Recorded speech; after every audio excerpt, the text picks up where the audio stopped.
Constitution में। Already अभी तक हम कॉन्स्टिट्यूशन में जो क्लासेस की बात कर लें तो हम लोगों की जो अभी तक क्लासेस कंप्लीट हो गई हैं वो हमने 4 क्लासेस कंप्लीट की हैं। 4 क्लासेस में हमने आर्टिकल 1 से 4 तक लास्ट क्लास में कंप्लीट किया था। आज जो हम लोग पढ़ना शुरू कर रहे हैं वो अगला टॉपिक है जिसे हम लोग बोलते हैं that is part 2 of the constitution. और पार्ट 2 जब भी हम कभी पढ़ना शुरू करते हैं तो इसमें हमारे आर्टिकल्स 5 to 11 के लिए बात होती है, 5 से लेके 11 तक के लिए बात होती है। और जिसमें सबसे इंपॉर्टेंट एस्पेक्ट होता है कि हमारे यहां पर सिटीजनशिप जो हमारी नागरिकता है उसके लिए सबसे ज्यादा बात यहीं पर होती है। Got it my point. तो आज का टॉपिक भी हमारा थोड़ा सा इंपॉर्टेंट है। करंट सिनेरियो में इसमें बहुत सारी चीजें हुई हैं जिनको लेकर हमें थोड़ा सा इसे पढ़ना होगा पॉइंट ऑफ व्यू से एनडीए के। मैं बार बार बोल रहा हूं एनडीए के पॉइंट ऑफ व्यू से ये इंपॉर्टेंट है। मैं Mayank Parashar, director the tutors academy, आपके सामने इंडियन कॉन्स्टिट्यूशन की क्लासेस ले रहा हूं इंडिया के सबसे बड़े प्लेटफॉर्म अनअकैडमी पर। आपका यहां पर स्वागत है। आप चाहें तो हमारी वीडियोस को हमारे YouTube channel the tutors academy पर भी फॉलो कर सकते हैं। ठीक है, तो हम लोग अपना सेशन शुरू करते हैं, हम लोग अपनी क्लासेस शुरू करते हैं इस होप के साथ कि हम समय से अपनी चीजों को वाइंड अप कर लेंगे। अगर हम लोग आगे के लिए बात शुरू करते हैं तो सबसे पहले हमारा टॉपिक आता है कॉन्स्टिट्यूशन में, दैट इज सिटीजनशिप। क्वेश्चन आता है सिटीजनशिप, नागरिकता। बेसिकली नागरिकता है क्या? सबसे पहला क्वेश्चन सबसे बेसिक क्वेश्चंस में आया, कोई टेक्निकल जाने की बात नहीं करूंगा। नागरिकता क्या है? कॉन्स्टिट्यूशन क्या कहता है कौन सिटीजन होगा? अगर एक सिंपल सी बात बोले, क्या राइट टू वोट, जिसके पास भी वोट डालने का अधिकार है, 18 साल से जो भी बड़ा है उसके लिए बात कर रहे हैं अभी, तो वो हमारे इंडिया के कॉन्स्टिट्यूशन के अकॉर्डिंग इंडियन सिटीजन होगा, जिसको राइट टू वोट है। कहां पर? जिसको राइट टू वोट है इंडिया में, दैट इज इंडिया में। पहली बात। दूसरी बात आती है 18 से छोटा, तो वो बच्चे जिनके पेरेंट्स के पास राइट टू वोट है और वो अभी 18 कंप्लीट नहीं करके गए, अडल्ट नहीं हुए, माइनर चिल्ड्रंस हैं, वो भी इंडिया के सिटीजन होंगे। क्वेश्चन आता है एक सिटीजन इंडिया में क्या क्या कर सकता है?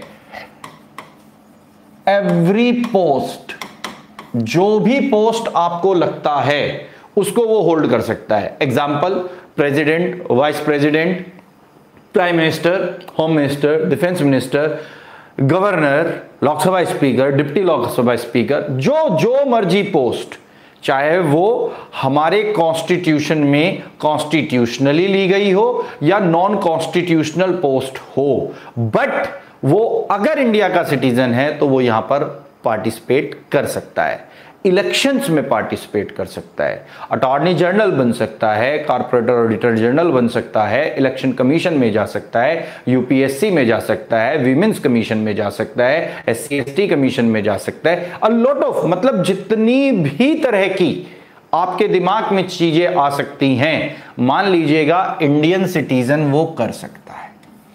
अब सबसे पहली बात कि सर फिर अगर एक सिटीजनशिप पर ये सब कुछ हो सकता है तो ऐसी कौन सी चीजें हैं जिनको सिटीजन नहीं कर सकता? इंडिया के अंदर एक सिटीजनशिप है, सिंगल सिटीजनशिप है। इसका मतलब इंटायर इंडिया के अंदर तो कोई प्रॉब्लम नहीं है। हां, बाहर कहीं जाए तो प्रॉब्लम है।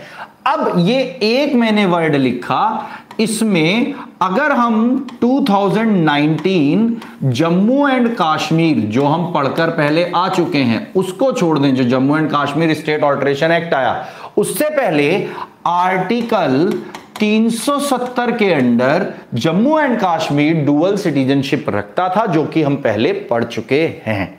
तो इंपॉर्टेंट आता है सिटीजन्स क्या हैं इंडिया में, तो वो मैंने यहां बताने की कोशिश करी है। नागरिकता के अंदर जिसको भी राइट टू वोट है इंडिया के अंदर किसी इलेक्शन में 18 से ऊपर है वो इंडिया का सिटीजन है, किसी भी पोस्ट को होल्ड कर सकता है वो इंडिया का सिटीजन है। 370 स्पेशल स्टेटस ऑफ J&K जब तक था तब तक सिटीजनशिप डुअल हुआ करती थी J&K में, लेकिन 2019 के बाद क्योंकि J&K स्पेशल स्टेटस नहीं रखता, अब वो एक यूनियन टेरिटरी है, तो वो भी सिंगल सिटीजनशिप एक नागरिकता में आ गया है।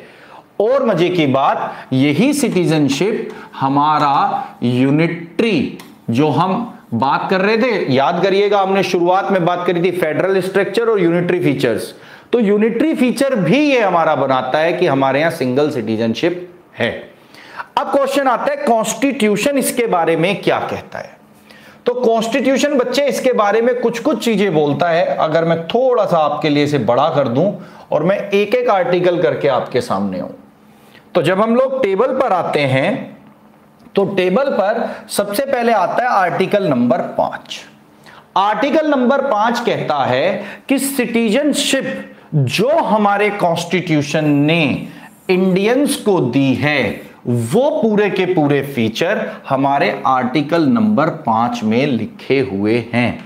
अगर 5 को देखें तो आर्टिकल 5 सिंपल सी बात कहता है कि इंडिया में किस कंडीशन पर सिटीजनशिप मिलेगी, ये पूरी बात डिटेल आर्टिकल 5 में बताई गई है। इसी में थोड़ा सा और आगे बढ़ जाएं तो आप ही के सामने यहां पर आता है आर्टिकल 6।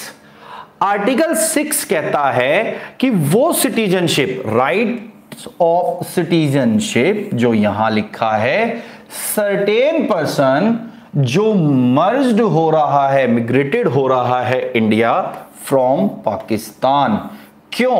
जब देश आजाद हुआ था तो 1947 के बाद तो बड़े लेवल पर पाकिस्तान से लोग इंडिया की साइड और इंडिया से लोग पाकिस्तान की साइड गए थे। तो जो लोग उधर से आए उनके लिए हमने क्या क्या गाइडलाइंस रखी थी, क्या क्या चीजें हमने उनके लिए बनाई थी, ये पूरा पूरा डिटेल स्ट्रक्चर जो आता है वो आर्टिकल 6 में हम लोगों को मिलता है। हम लोग थोड़ा सा और इसमें आगे के लिए बढ़ जाते हैं तो अगला हमारे पास आता है आर्टिकल 7। आर्टिकल 7 क्या कहता है, थोड़ा मैं ऊपर कर देता हूं अब आप लोगों के लिए। आर्टिकल 7 कहता है कि जो राइट सिटीजनशिप में इन सर्टेन मिग्रेंट्स को मिले हैं जो पाकिस्तान से आए हैं, उनके लिए हम कैसे बात कर सकते हैं वो आर्टिकल 7 में बताया गया है।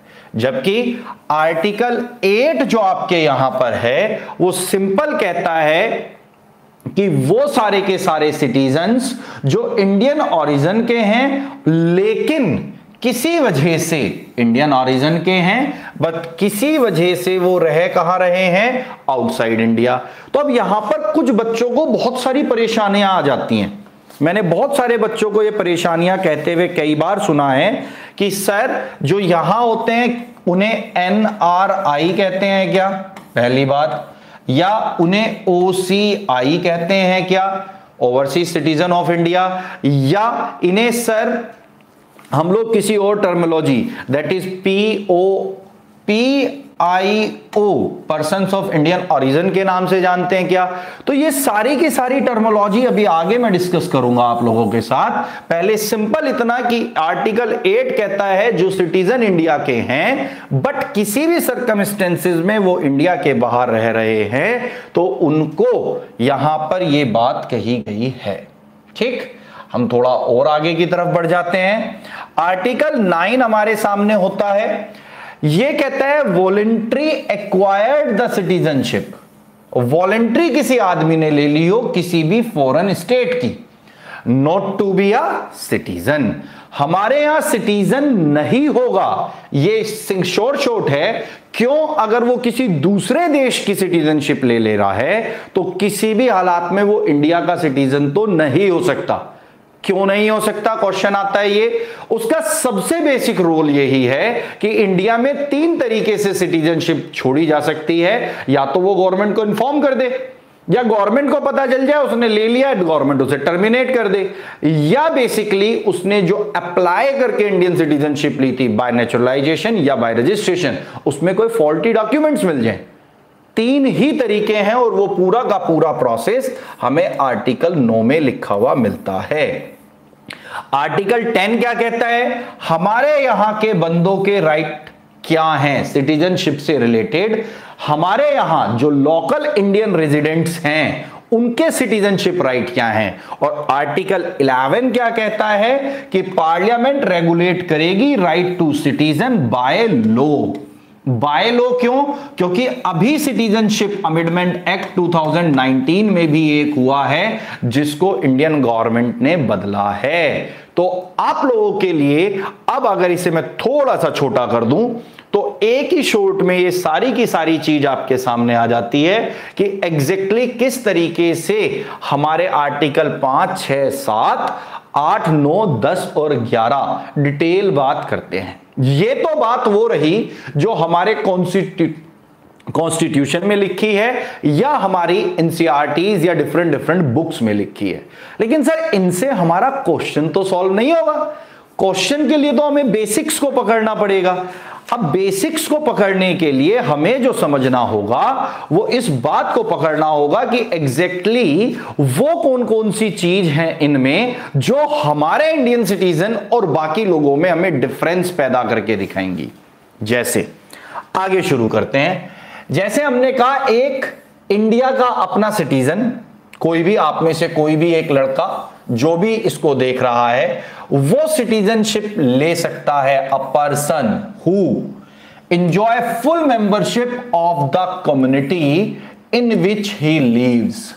अब यहां कम्युनिटी का मतलब आपके धर्म, जात, बिरादरी इनसे नहीं है। कम्युनिटी का मतलब यहां पर है आपकी सोसाइटी से। आप किसी भी एक सोसाइटी में रह रहे हैं, अगर वहां पर आप रह रहे हैं तो आप फुल मेंबरशिप एंजॉय करें। इंडियन कॉन्स्टिट्यूशन आपको यह पावर देता है।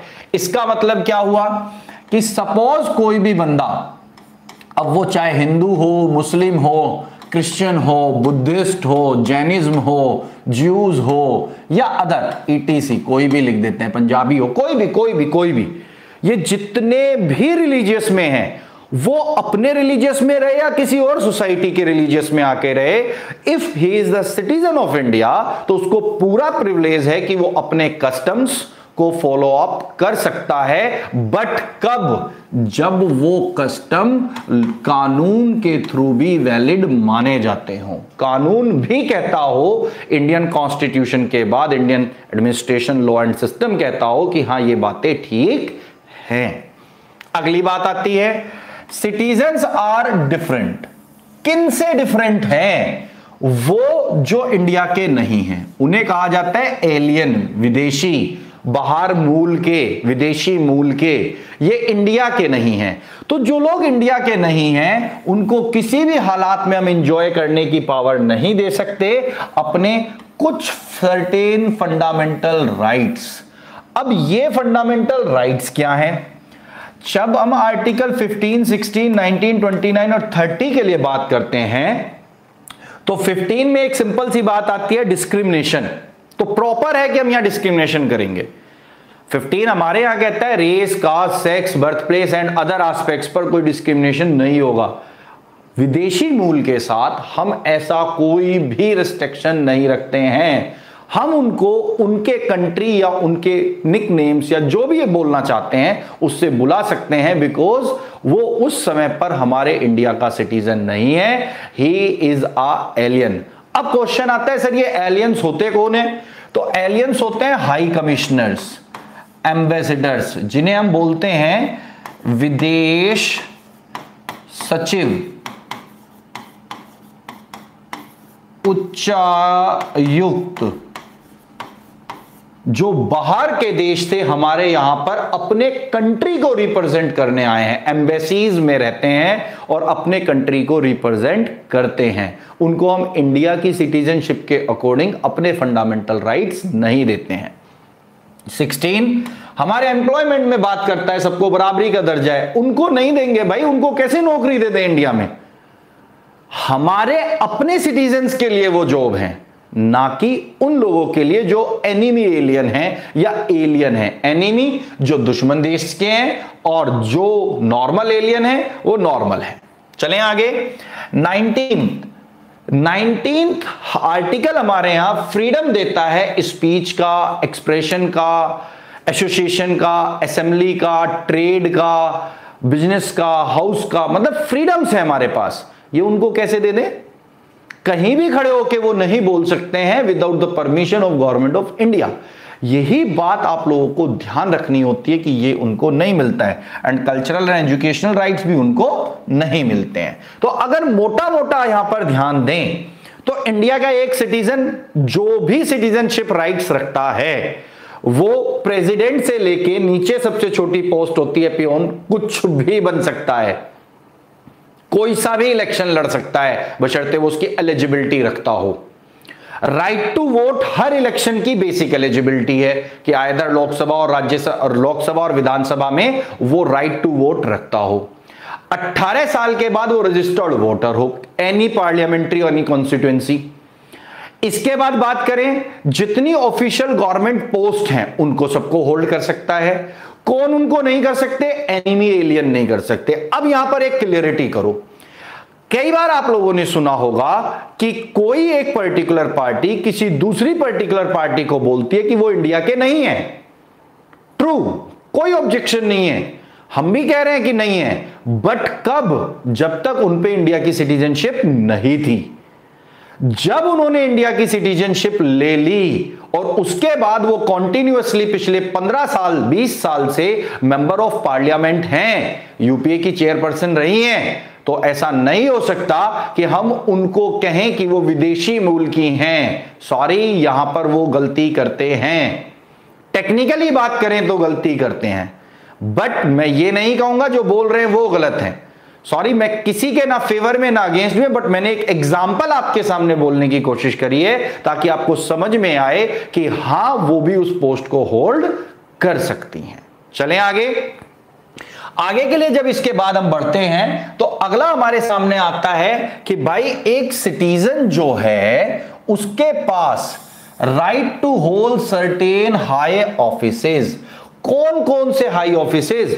भाई जितने नाम आपके दिमाग में आते हो, अभी मैंने 2-3 बार रिपीट कर दिया है, प्रेसिडेंट, वाइस प्रेसिडेंट, इसके अलावा आप आ जाइए गवर्नर किसी भी स्टेट का, सीएम, पीएम, कोई भी कैबिनेट मिनिस्टर आइदर स्टेट और centre, attorney general, corporator auditor general आ जाएगा आपका, इसमें यूपीएससी के मेंबर्स आ जाएंगे, इलेक्शन कमीशन के मेंबर्स आ जाएंगे, ऑल कॉन्स्टिट्यूशनल और नॉन कॉन्स्टिट्यूशनल मेंबर्स जो भी किसी असेंबली के या किसी कमेटी के हैं।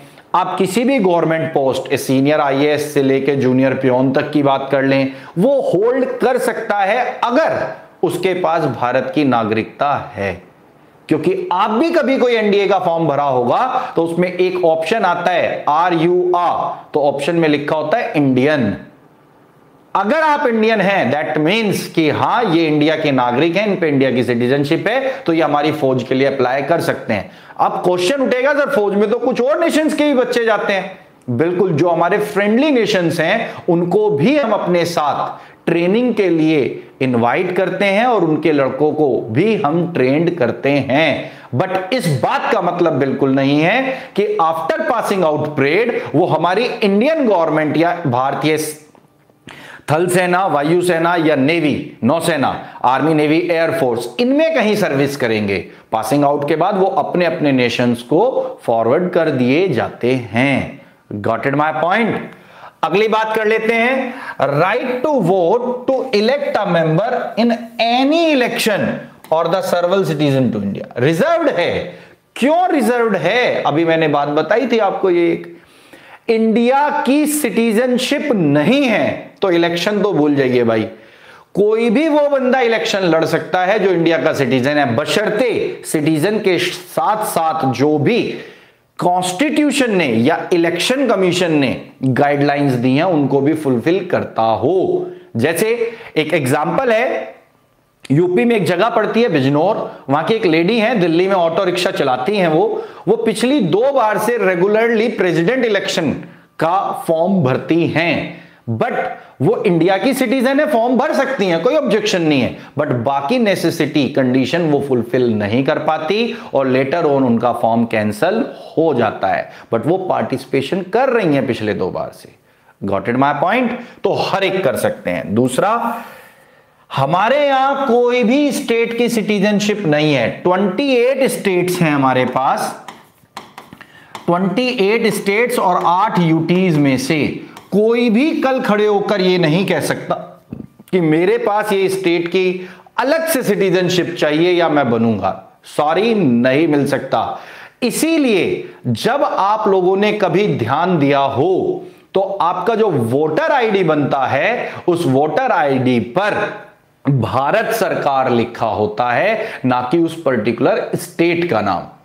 सेम वे जब आपका डोमोसाइल बनता है, मूल निवास प्रमाण पत्र, तो वो भी स्टेट के बाद इंडिया लिखा जाता है, क्योंकि वो अलग से नहीं बन सकता। आप किसी इंडिया की स्टेट में हैं तो ऑटोमेटिकली इंडिया में तो हैं।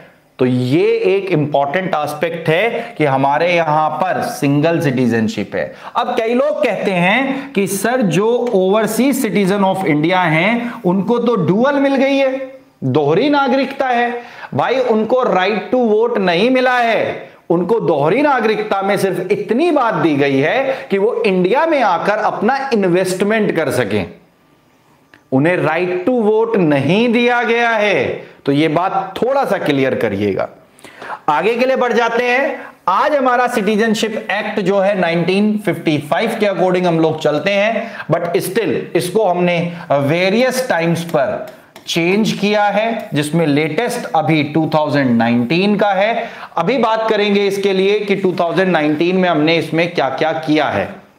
जैसे अगर केवल मैं 2019 का ही एक्ट ले लूं, फिर बाकी को पढ़ेंगे क्या क्या हमारे पास उस एक्ट में था। तो 19 के एक्ट के अकॉर्डिंग अभी तक इंडिया के कॉन्स्टिट्यूशन ने कभी भी धर्म के आधार पर, रिलीजियस के आधार पर, मैम एक बार फोन आ रहा है देख लीजिए, धर्म के आधार पर या रिलीजियस के आधार पर कोई भी बाइफर्केशन नहीं हुआ था। That is first time in 2019 constitution amendment act, जिसमें हिंदू, सिख, बुद्धिस्ट, क्रिश्चियन, इसके अलावा बात कर लें जैन, पारसी, इस तरह के जितने भी लोग हैं उन सबको यह पावर दी गई कि अगर वो पाकिस्तान, अफगानिस्तान या बांग्लादेश से हैं तो वो इंडिया में आ सकते हैं, कोई बहुत बड़ा इशू नहीं आएगा। लेकिन शर्त रखी गई है, जब उनको कॉन्स्टिट्यूशन सिटीजनशिप एक्ट में दिया गया है, शर्त क्या रखी गई है? दिसंबर 2014 बेंचमार्क बनाया गया है कि इससे पहले वो वहां के मिनॉरिटीज में होने चाहिए, मिनॉरिटीज में होने चाहिए। ये बेसिक बात बताई गई है। इसके अलावा बात करें तो आप ध्यान से देखो, मैंने बोला है Hindu, Sikh, Buddhist, Christian, Jews, Parsi, इन सबको रखा गया है। लेकिन इंपॉर्टेंट एस्पेक्ट जो पहली बार मैं बोल रहा हूं ना, धर्म के आधार पर हुआ है, तो मुस्लिम्स को इसमें नहीं रखा गया है। कहा क्या गया है गवर्नमेंट ने कहा है कि मुस्लिम्स पाकिस्तान, अफगानिस्तान और बांग्लादेश में मिनॉरिटी में नहीं हो सकते। इन्हें बोलते हैं अल्पसंख्यक, जिनकी आज जनसंख्या उतनी नहीं है। Got it my point? उन्होंने कहा ये तीनों मुस्लिम मेजोरिटी हैं कंट्री, तो मुस्लिम मेजोरिटी में तो वहां पर ये अल्पसंख्यक नहीं हो सकते हैं, इसीलिए ये कहीं ना कहीं किया गया। पूरे देश में इसका प्रोटेस्ट भी हुआ, मुस्लिम समाज ने किया भी है। गवर्नमेंट अपने अकॉर्डिंग भी उसमें प्रपोजल्स दे रही है कि नहीं, हमने इस तरह से नहीं किया, जो इंडिया में है उनको बाहर कर देंगे, जिसमें एनआरसी का बहुत ज्यादा आ रहा है, सीए का आ रहा है, तो वो चीजें चल रही हैं। बट द इंपॉर्टेंट इज ये पास हो चुका है। और आज हमारे यहां जो 3 नेबरिंग नेशन हैं, पाकिस्तान, अफगानिस्तान, बांग्लादेश, उसके यहां पर दिसंबर 2014 से पहले जो मिनॉरिटीज में रजिस्टर्ड लोग हैं, Hindu, Sikh, Buddhist, Christian, Jews and Parsi, वो इंडिया की सिटीजनशिप के लिए अप्लाई कर सकते हैं। ये लेटेस्ट अपडेट है जो हमारे यहां इंडिया में कॉन्स्टिट्यूशन अमेंडमेंट एक्ट्स में किया गया। यहां तक किसी को कोई डाउट है तो बताइए। आगे के लिए जब हम इसी में देखें तो हमारे पास इसी में और भी हैं, जैसे 86 के लिए जब हम बात करते हैं तो 86 वाले एक्ट में कुछ चीजों को बेसिक से चेंज किया गया था, कुछ डेट्स के पैरामीटर्स को चेंज किया गया था, जिनको अभी डिस्कस कर लेते हैं। 92 में पहले होता था कि अगर फादर हैं तो फादर को केवल और केवल इंडिया से हैं तो उनके बच्चों को सिटीजनशिप मिलेगी, लेकिन 1992 के एक्ट से अगर वहां मदर भी हैं तो भी सिटीजनशिप इंडिया के बच्चों को मिल जाएगी।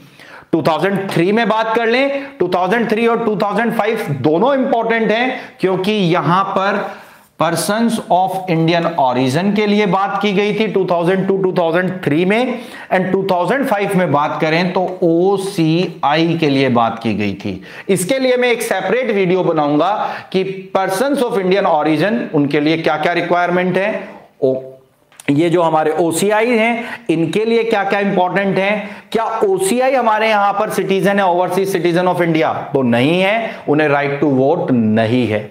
इस तरीके से अभी तक 1955 से लेकर 5 हमारे यहां अमेंडमेंट्स हो चुके हैं जो कि कॉन्स्टिट्यूशन में किए गए हैं, वेरियस जगह पर किए गए हैं। आगे के लिए जब हम बढ़ते हैं तो जो हमारा 86 में फाइनल होकर आया बेसिक, उसके अकॉर्डिंग इंडिया में ये वो 5 तरीके हैं, by birth, bye decent, bye registration, by naturalisation या किसी टेरिटरी को हम कब्जा लें। क्या मतलब हुआ? अगर हम बाय बर्थ के लिए बात कर रहे हैं तो इसमें हमारे पेरेंट्स, उनके पेरेंट्स इंडिया में होने चाहिए जिनको हमें सिटीजनशिप मिल जाए। बाय डिसेंट में बात करते हैं तो वो भी सेम है। इसका मतलब कोई स्लाइटली सा डिफरेंस होगा इन दोनों के बीच। पकड़ते हैं जरा क्या है वो स्लाइटली सा डिफरेंस। चलिएगा, जब हम लोग बात करते हैं सिटीजनशिप बाय बर्थ तो जो भी बंदा, every person born inside on or after 26 January 1956, important है on and after 26 जनवरी 1950 को या उसके बाद इंडिया में पैदा हुआ है, shall be the citizen of India by birth, providing either both of his parents are the citizen of India in time of his birth। इसका मतलब आप जितने लोग मुझे देख रहे हैं, मैं खुद बाय बर्थ इंडिया का सिटीजन हूं, क्योंकि जिस समय मेरा बर्थ हुआ था उस समय मेरे पेरेंट्स भी इंडिया के सिटीजन थे और मेरा बर्थ इंडिया में ही हुआ, 26 जनवरी 1950 के बाद हुआ। Got it? अगली बात क्या आती है? हाउएवर, फिर भी such a person shall not be a citizen of India if at the time of his birth इसके पापा जो हों वो एक फॉरेन डिप्लोमेट हों, जिनको मैंने अभी आपको बताया था, वो उच्चायुक्त अगर किसी कंट्री के हैं, सचिव किसी कंट्री के हैं और वो इंडिया आए हुए हैं और उनको यहां बेबी हो जाता है, तो इस बात का मतलब ये थोड़ी ना है कि उनके बेबी को बाय बर्थ इंडिया की सिटीजनशिप मिल जाएगी। नहीं, वो एलियन या एनिमी एलियन कैटेगरी में जाएंगे। Got it? अगली बात आती है his father is a enemy alien. अब जैसे हम एनिमी एलियन में पाकिस्तान को रखते हैं, बांग्लादेश को रखते हैं, तो जैसे ही हम एनिमी एलियन की बात करते हैं तो पाकिस्तान के जितने भी उच्चायुक्त आज इंडिया बैठे हैं, तो क्या उनको अगर यहां कोई बेबी हो जाता है तो उसे इंडिया की सिटीजनशिप मिल जाएगी? तो आंसर है नहीं मिलेगी, क्योंकि वो एनिमी एलियन कैटेगरी से आते हैं। अगला, बाय डिसेंट। डिसेंट का मतलब होता है हमारे पेरेंट्स यहां से बिलोंग करते रहे हों। A person born outside India, हमारे इंडिया से बाहर उसका बर्थ हुआ हो ऑन और after 26 January, that means 26 January 1950 के बाद उसकी जन्म हुआ हो बट इंडिया के बाहर, shall be a citizen of India by decent. लेकिन उसे आके ये बताना होगा, प्रूव करना होगा कि उसके पेरेंट्स इंडिया से बिलोंग करते थे या ग्रैंड पेरेंट्स इंडिया से बिलोंग करते थे, वो प्रूफ्स देने होंगे। हिज फादर, ध्यान से देखो मैंने अभी बताया था ना पहले केवल पापा पर बात होती थी, तो वही लिखा है his father is the citizen of India at the time of his birth. लेकिन आज अगर बात करें तो आप मदर मतलब पापा या मम्मी कोई भी अगर इंडिया के सिटीजन हैं तो भी बाय डिसेंट आपको मिल जाएगी। 1992-93 में यह अमेंडमेंट हुआ है। तो बाय बर्थ और बाय डिसेंट में मुझे लगता है अब आप लोगों को दिक्कत नहीं होगी। एक बार ब्रीफ कर देता हूं दोबारा से, 26 जनवरी 1950 से पहले और 26 जनवरी 1950 को या उसके बाद अगर कोई इंडिया में पैदा हुआ है तो वो इंडिया का सिटीजन है बाय बर्थ, बशर्ते उसके फादर फॉरेन डिप्लोमेट ना हो, एनिमी एलियन ना हो। सेकंड, 26 जनवरी 1950 ऑन और आफ्टर किसी का बर्थ हुआ हो आउटसाइड इंडिया बट उसके पेरेंट या ग्रैंड पेरेंट्स यहां से बिलोंग करते हो तो उसको बाय डिसेंट इंडिया की सिटीजनशिप मिल जाएगी। आगे के लिए बढ़ते हैं। जैसे हम लोग सिटीजनशिप के अगले पैटर्न पर जाते हैं तो वो आ जाता है बाय रजिस्ट्रेशन। रजिस्ट्रेशन का मतलब है पंजीकरण। दैट मीन्स अगर आप रजिस्ट्रेशन करा रहे हैं तो आपको कुछ रूल्स होंगे जिनको फॉलो करना होगा। रूल्स क्या होंगे? सबसे पहला इंपॉर्टेंट है एटलीस्ट 5 ईयर इमीडिएटली बिफोर। जब आप रजिस्ट्रेशन के लिए अप्लाई कर रहे हैं तो एटलीस्ट उससे पहले लगभग 5 साल आप इंडिया में रह चुके हो, आइदर स्टूडेंट वीजा पर, कल्चरल वीजा पर या किसी और तरीके से जो गवर्नमेंट ने अप्रूव किया हो। आप बता सकें कि 5 साल से मैं इंडिया में हूं और मेरे अगेंस्ट कोई भी लीगल या इलीगल एक्टिविटी नहीं हुई है। Got it my point? इसमें भी इंपॉर्टेंट है persons of Indian origin who are ordinarily resided in India for 5 years immediately before making an application, जो कि मैंने अभी बताया। B कहता है person of Indian origin who are ordinarily resided in any country and place outside the India, बाहर रहता हो कोई भी प्रॉब्लम नहीं है but he wants to come back, उसे वापस आना है तो भले ही वो डिसेंट से था, उसके पेरेंट्स ग्रैंड पेरेंट्स यहां रहते हो बट उसे आके बताना तो पड़ेगा ना कि यहां रहते थे, तो उसे फॉर्मेशन में देना होगा, फॉर्म में लिखकर देना होगा। अगला, women who are married to the citizen of India. ध्यान से देखो, किसी भी मेल से अगर कोई शादी करता है तो उस औरत को मिल जाएगी, लेकिन अगर यहां की फीमेल किसी दूसरे कंट्री के मेल से शादी करे तो क्या उस मेल को इंडिया की सिटीजनशिप मिल जाएगी? यहां तक नहीं था, लेटर ऑन है। बट अब इसमें आप ये मत कहना कि सर हमारे यहां से सानिया मिर्जा और उधर से शुएब मलिक, तो क्या शुएब मलिक को मिल जाएगी? एनिमी एलियन में पॉसिबल नहीं है। आगे के लिए बढ़ते हैं। माइनर चिल्ड्रन, मैं पहले ही बता चुका हूं 18 साल से जिनकी एज कम होगी वो पेरेंट्स पर डिपेंडेंट होंगे, और person of full age and capacity who are the citizen of a country mention in the first schedule, जो कि ऑलरेडी हम अभी पढ़कर आ चुके हैं। तो मोटा मोटा बात इसमें क्या आई? सिटीजनशिप बाय रजिस्ट्रेशन उस आदमी को मिलेगी जो 5 साल इंडिया में रहा हो एप्लीकेशन करने से पहले। दूसरा, उसका यहां पर शादी हुआ हो, किसी भी फीमेल का यहां शादी हुआ हो या मेल का हुआ हो, बशर्ते वो एनिमी एलियन या एलियन कम्युनिटी से ना आता हो। मोटा मोटा क्रक्स ये निकलता है यहां। इसके बाद आगे बढ़ते हैं। अगला आता है नेचुरलाइजेशन। अब क्वेश्चन आता है ये क्या है सर? इसमें कुछ नहीं, जो वो 5 साल था उसे बढ़ाकर कुछ टाइम कर दिया गया है, जो कि एटलीस्ट 10 ईयर्स इन इंडिया है। 10 साल वो अपनी एप्लीकेशन देने से पहले इंडिया का सिटीजन होना चाहिए। ये बेसिक थ्योरी दी गई है। अब कुछ कोशिश में दिमाग से सोचो, क्या इंडियन गवर्नमेंट इतनी जल्दी किसी को भी वीजा दे सकती है? क्या एक साथ इतना वीजा दे सकती है? 10 साल का, 20 साल का? नहीं देती है भाई। इसका मतलब उसने एक्सटेंडेड कराया होगा, और एक्सटेंडेड वीजा तो तभी होता है जब उसका करेक्टर वगैरह सब देख लिया जाता है। एग्जाम्पल के लिए बात कर सकता हूं, by registration, by naturalisation. By registration Adnan Sami को मिली थी, जो एक सिंगर है, इंडिया की सिटीजनशिप, जबकि वो एनिमी एलियन से थे, लंबा टेन्योर उन्होंने इंडिया में गुजारा था। जबकि नेचुरलाइजेशन में बात करें तो मदर टेरेसा को मिली थी इंडिया की सिटीजनशिप, जबकि उससे पहले तो युगोस्लाविया से थी। Got it my point? दिमाग से सोचिएगा, दिमाग से पकड़िएगा। आगे के लिए बात कर लेते हैं। इसी में अगली कहानी जो आ जाती है वो है सिटीजनशिप बाय टेरिटरी। भाई आज हमारा पार्क ऑक्यूपाइड कश्मीर पाकिस्तान के अंडर में है, जिस तरीके के सिनेरियो बन रहे हैं उन सिनेरियो के अकॉर्डिंग तो हम कभी भी इस वाले हिस्से को, जो ये वाला हिस्सा ऐसे निकल जाता है, इस वाले हिस्से को कभी भी ले सकते हैं, हाँ या ना। जिस दिन ले लेंगे उनको कैसे इंडिया में डालेंगे, तो उसके लिए पहले से ही प्रोसीजर बनाया गया था कि जिस दिन कॉर्पोरेशन हो जाएगा उनकी टेरिटरी को हम अपनी टेरिटरी में मर्ज कर देंगे एंड फाइनली वहां पर हमारे कॉन्स्टिट्यूशन के अकॉर्डिंग काम होगा, तो उनको सिटीजनशिप ऑफ इंडिया जो मिलेगी वो इनकॉर्पोरेशन या एक्विजिशन ऑफ टेरिटरी के अकॉर्डिंग ही मिलेगी।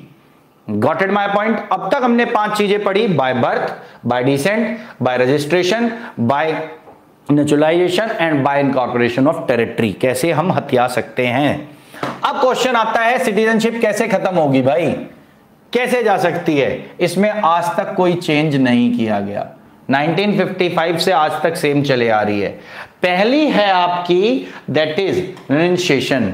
आप खुद रिजाइन कर दो भाई, आप बता दो कि इंडिया सिंगल सिटीजनशिप रखता है, मैंने दूसरे कंट्री की सिटीजनशिप ले ली है और मैं इंडिया की सिटीजनशिप को धीरे से छोड़ना चाह रहा हूं, मैं आगे इंडिया की सिटीजनशिप नहीं रखना चाह रहा हूं, इंडिया की सिटीजनशिप चली जाएगी।